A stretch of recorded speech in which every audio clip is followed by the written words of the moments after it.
আপনার এলাকার suppose example, একটা মেয়ের নাম নার্গিস বেগম, সে মনে করেন ঢাকা পোস্ট কোয়ার্টারে দেহ ব্যবসা করে। এখন সে হয়তো জীবনে 36,000 বার জেনা করতে পারে নাই, এর আগে মারা গেছে। এখন ঘোষণা হয়েছে অমুক ঈদগাহ মাঠে তার জানাজা হবে। আপনি নামাজ পড়েন না একক, তো আপনিও প্রতিবাদী, আরে বাপরে বাপ, ঈদগাহ মাঠে জেনাকারের জানাজা হবে, যাবি না, আমি বাধা দিলাম। কি কথা ঠিক না? কিন্তু আপনি হাজী সাহেব, মুখে দাড়ি, মাথায় টুপি, আপনি হাজার হাজার টাকা সুদে লাগাইলেন স্বেচ্ছায় সজ্ঞানে, আপনার গুণকীর্তন হচ্ছে, ঈদগাহ মাঠে জানা যায়, স্মৃতিচারণ হচ্ছে। রব্বে কারীমের কাছে একটা দপ্তর আছে, খাতা আছে, ওখানে যতই স্মৃতিচারণ আপনি করেন না কেন, তার আপনার নামটা জেনাকারের কাতারে লেখা হচ্ছে, আল্লাহ লিখে নিয়েছেন। আল্লাহ আপনার এই স্মৃতিচারণ গ্রহণ করেনি। কথা বুঝে আসছে? দ্বিতীয় নম্বর কথা, আমার রাসূল বলেছে, মানিশতারা সাওবান বিআশারাতি দারাহিম ওয়া ওয়াহিদিম মিনহুমা হারামুন লাম ইয়াকবালুল্লাহু লাহু সালাতাহু মা দামা আলাই। কেউ যদি জেনে বুঝে স্বেচ্ছায় সজ্ঞানে 10 টাকা দিয়ে একটা কাপড় ক্রয় করে, এর ভিতরে 9 টাকা হালাল, 1 টাকা হারাম, সুদের টাকা, ঘুষের টাকা, বোনের হক না দেওয়া, আত্মসাৎ করা, ডাকাতি করা, চুরি করা, হারাম টাকা দিয়া 1 টাকা আর 9 টাকা হালাল।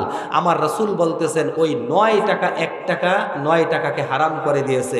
ওই কাপড় পরে যতদিন পর্যন্ত সেজদা দিবে, লাম ইয়াকবালুল্লাহ, একটা সেজদাও আল্লাহ কবুল করে নাই। কথাটা আমার না, আমি রিপ্লাইকারী। কথাটা আমার রাসূলের। কথাটা কার বলেন, কার? আল্লাহু আকবার। কয় বলে কি, 9 টাকা হালাল, 1 টাকা হারাম। 9 টাকার কারণে, আমার 1 টাকার কারণে 9 টাকা হারাম হয়ে গেছে, একটা সেজদাও কবুল হয় নাই। আমি প্রায়ই বলি, মনে করেন এই কাপড়টা পরে আমি নামাজের জন্য বের হইলাম, মানুষের পেশাব পায়খানা বা গরুর পেশাব পায়খানা লাগছে, আমি বাড়িতে ফিরে এসে আমি কি করলাম, ডিটারজেন্ট পাউডার দিয়া ভিজাইয়া আমি ধুইলাম। কিন্তু এই কাপড়টা যদি হারাম টাকা দিয়ে কেনা থাকে, তাহলে পরিষ্কার হয়েছে বটে, পবিত্র হয়নি। আর আমার আল্লাহ কিন্তু পরিষ্কারের কথা বলেনি, আমার আল্লাহ পবিত্রের কথা বলছে। পরিষ্কারের কথা বলছে পরে, আগে বলছে পবিত্রতার কথা। ইন্নাল্লাহা তাইয়্যিবুন লা ইয়াকবালুল্লাহু ইল্লা তাইয়্যিবা। আল্লাহ পবিত্র, পবিত্র ছাড়া কোনো কিছু আল্লাহ গ্রহণ করেন না, কোনো কিছু গ্রহণ করেন না। তাহলে পবিত্র হবে কিভাবে? বোনের হক, আমাদের সমাজে অসংখ্য মানুষ আছে বোনের হক দেয় নেই, বোনের সম্পত্তি দেয় নাই। কি বলেন, কথা ঠিক কিনা? আমাকে এক ওয়াজ থেকে টাকাই দেয় নেই, ওয়াজ করে চলে আসার সময় বকাবাজি করে বিদায় দিয়ে দিচ্ছে।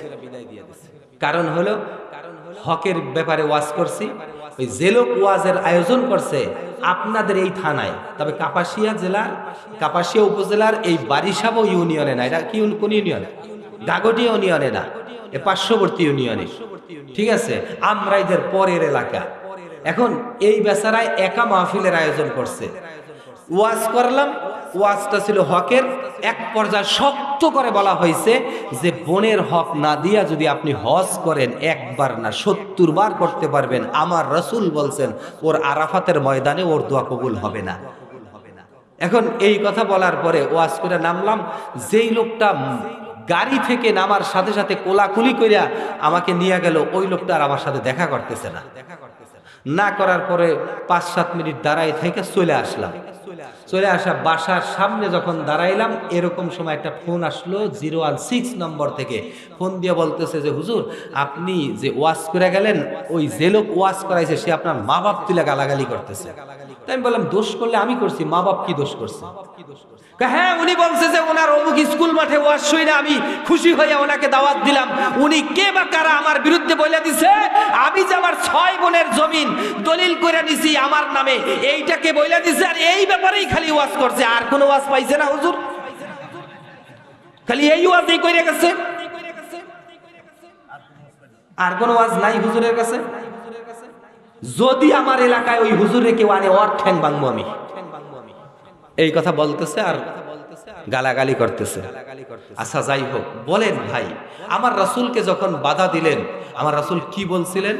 যে তোমরা ডান হাতে সূর্য বাম হাতে চন্দ্র এনে দিলেও আমি আমার এই দাওয়াতি মিশন থেকে পিছপা হতে পারি না। কথা ঠিক কিনা? আপনাদের এখান থেকেও যদি বলে যে শুধু ওয়াজ করেন না, করলে টাকা দিব না, কিন্তু আমি বসছি যখন আমার প্রসঙ্গ আসছে আমাকে বলতে হবে, নাহলে কিয়ামতের ময়দানে আগুনের কেচি দিয়ে আমার জিহ্বা কেটে ফেলা হবে। আর এটা আমার বানানো কথা নয়, আমার রাসূল মুহাম্মদ সাল্লাল্লাহু আলাইহি সাল্লাম নিজের চোখে মেরাজের রাত্রিতে দেখে এসেছেন এক শ্রেণীর মানুষের জিহ্বা আগুনের কেচি দিয়ে কাটা হচ্ছে, এরকম করে এখান থেকে কেটে এই পর্যন্ত নেওয়া হচ্ছে, চিৎকার করতেছে কাসাউতিল হামির, গাধার আওয়াজের মতো চিৎকার করতেছে। আল্লাহ রাসূল জিজ্ঞাসা করলেন, ভাই জিবরাইল এরা কারা এরকম আওয়াজ দিয়ে চিৎকার করতেছে? আল্লাহ রাসূল সাল্লাল্লাহু আলাইহি সাল্লাম বললেন, এরা হলো আপনার উম্মতের ওই সমস্ত লোক যারা কথা ঘুরাইয়া ফিরাইয়া নিজের স্বার্থে জন্য বলেছে, সঠিক কথাগুলি মানুষের কাছে বলে নাই। এই লোকগুলো কিয়ামতের ময়দানে আমার বিরুদ্ধে মামলা দায়ের করবে আর বলবে, হুজুর দাওয়াত দিয়ে নিয়েছিলাম, খাওয়াইছি, হাদিয়া দিছি, কিন্তু সঠিক কথা বলে নাই। তাহলে ওই দিনটা, আখেরাতের দিনটা সমুদ্রের পানি সমতুল্য, ওই দিনটা আমাকে সুখময় করতে হবে। এজন্য এই সংক্ষিপ্ত জীবনীতে গালি, টাকা না দেওয়া, ধমক, যা কিছু আসুক আমাকে সঠিক কথাটা বলতেই হবে। কথা ঠিক না ভাই? রাগ করছেন আপনারা? রাগ করেন না ভাই, রাগ করেন না। রাগ করলে কপাল পোড়া হবে। আমার এক হুজুর বলতেন প্রায়, কোনো শিক্ষক যদি কোনো ছাত্রকে ব্যত্রাঘাত করে আর পিটুনি খাওয়ার পরে ওই ছাত্র যদি ওই রাগটা নিজের উপরে নেয় তাহলে ও সফল, আর যদি রাগটা শিক্ষকের উপরে নেয় তাহলে ও গজবে ধ্বংস। আমরা বলছি, হুজুর কিভাবে? কয় শিক্ষকের উপরে নেওয়া মানে আমাকে মারলো কেন দেখে সারমু, রাত্রে এশার নামাজ পড়ে যাওয়ার সময় ইট দিয়ে মাথা ফাটাই ফেলবো, দেখবে না কে মারছে ইট, ও ধ্বংস। আর যদি নিজের উপরে নেয় যে আমাকে হুজুর কেন মারলো, আমি আজকে থেকে ওই কারণ উদ্ঘাটন করে আমি আর এই দোষটা আমার ভিতরে রাখবো না, আমি শুধরাই নিব, আমি ঠিক পড়া শিখে যাব, বেয়াদবি করবো না, তাহলে ও সফল। এখন আপনি যদি সুদ খান, আপনি যদি ঘুষের ভিতরে থাকেন, আপনি মা যদি বেপরদায় থাকেন, ওয়াল্লাহি রাব্বিল কাবা, কাবার মালিকের শপথ করে বলি, যখন বক্তা বলল, বলার পরে আপনার গায়ে যায় পড়লো কি আপনি পর্দা করেন না, হুজুর এই কথা বলছে, আপনি সুদ খান, হুজুর এই কথা বলছে, আপনি ঘুষ খান, এই কথা বলছে হুজুর, এবার নিয়ত করেন কোরআন দিয়া বলছে, হাদিস দিয়া বলছে, আজকে আল্লাহ তোমাকে সাক্ষী রাখলাম, না খেয়ে 2 বেলা থাকবো, তারপরে সুদ ঘুষ খাবো না, এই কথা যখন স্বীকৃতি দিবেন আপনি সফল, জান্নাতি হয়ে যাবেন। কথা বুঝাইতে পারছি আমি?